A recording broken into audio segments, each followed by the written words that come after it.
I already could anticipate the taste of Colombian chocolate and vanilla pods. I wanted a Magnum. Now that is anticipation, right? That's opening the present at Christmas, the crinkle of the wrapping. So the anticipation is the ghost story is approaching the haunted house. Okay, now let's look at how we do planning, you see. Some people go berserk on planning. When I do the plan of a whole book, my publishers sometimes get a bit upset, but my plan for a whole book is a couple of pages of A4. The first thing I want to know is the characters. Your characters, there are 3 of them. Now in most ghost stories you have a group of friends, in the haunted house. Now you want them to have different character types. So you are the hero. For the purposes of this ghost story, you're going to be a mid-teen kid.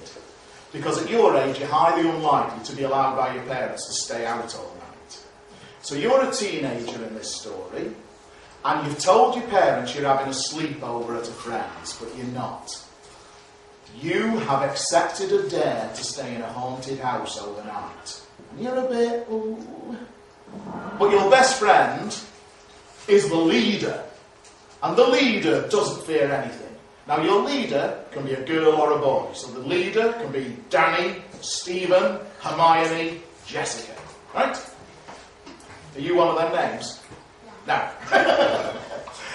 Then you have the most important character in any ghost story. The geek.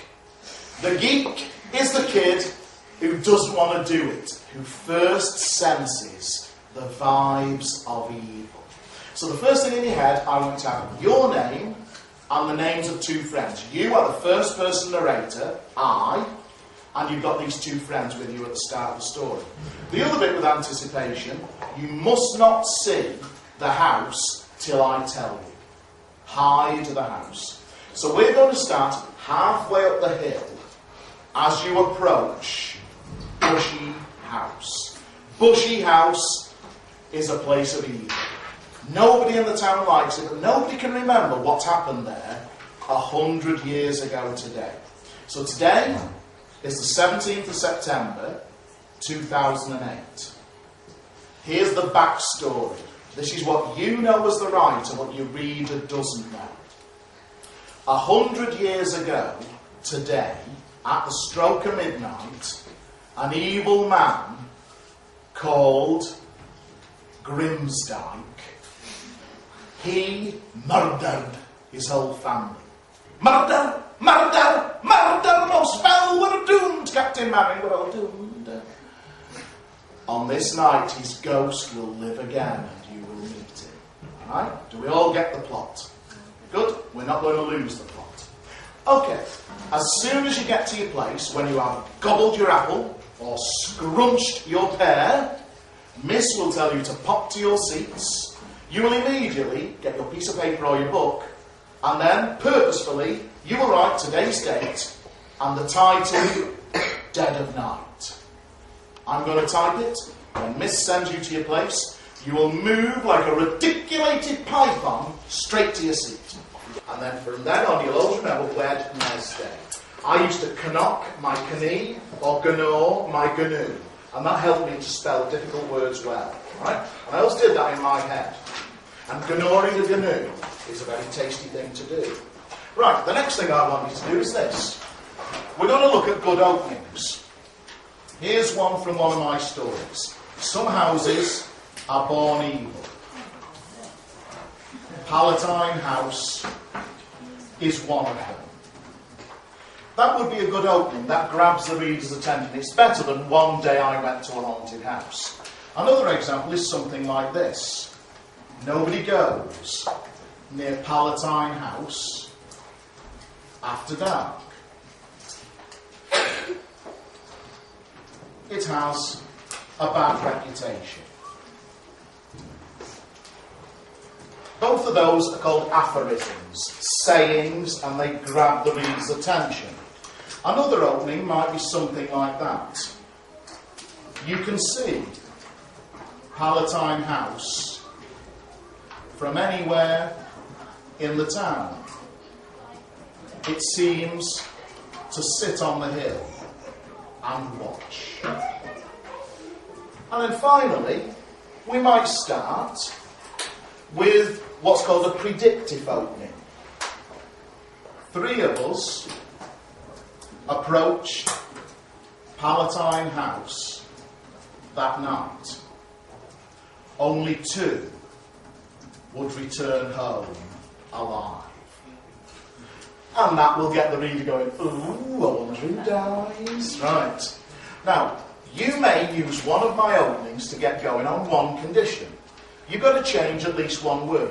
For example, some houses are rotten to the core. Palatine House is one of them. Or, nobody goes near Palatine House after the sun sets. It has a bad reputation. Or, on this one, you can see Palatine House from anywhere in the town. It seems to crouch in the darkness and gaze out at you. Do you see how you can just fancy it up a bit? So adding any bits, changing any verbs or adjectives, can you rewrite one of those openings to make it yours? Okay, off you go. You've got 1 minute and 13 seconds to save the universe. There are 14 minutes to save the universe, Flash Gordon. And by the way, I love you.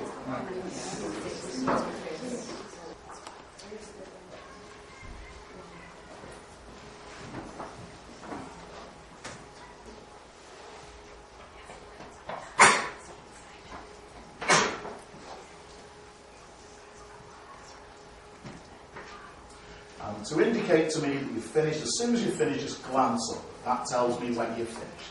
Once I've got, say, 60-70% of you ready, I'll explain the next bit. Make sure you do really well in writing. We're going to do a multi-clause sentence. Multi-clause was Santa Claus's son. Okay, so, multi-clause sentence. The first thing I'm going to do is show the leader of the gang. So whatever you're calling your leader of the gang, I'm just going to pop in my subordinate clause. Steve led the way that night. So that is my opening clause, and then I'm going to add an extra clause. Right? Steve led the way that night, a broad grin on his face. Or, you might do, Steve or Jenny or Liz or whoever you've got as your leader. Steve led the way that night, a smile on her lips. Or Steve led the way that night, grinning. Right? He thought this was such a cool idea. Now you could write 1 or 2 more sentences, right? It was his idea to stay overnight in the old house. He came up with the bet, dare we stay overnight in the old house?